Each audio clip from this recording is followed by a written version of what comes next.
好，第二天一早，我哋執好行李，準備出發，入照金山。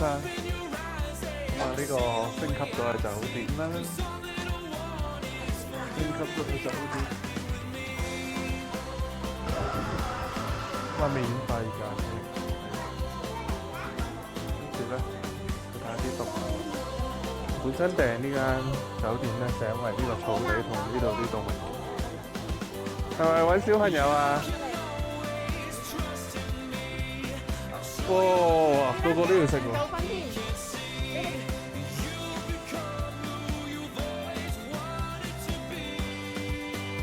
去到白沙古鎮嘅可能中心少少嘅位置啦。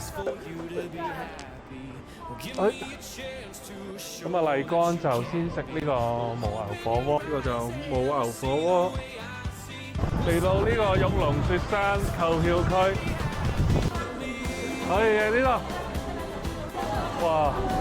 呢一度就係南月谷啱啱落車嘅地方。而家就呢個去到呢個白水台。落雨。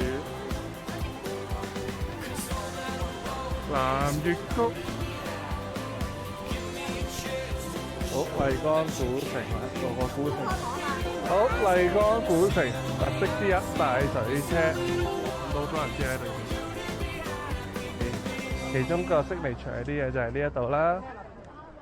有冇位？有冇飯食？都係食翻裙，吃裙。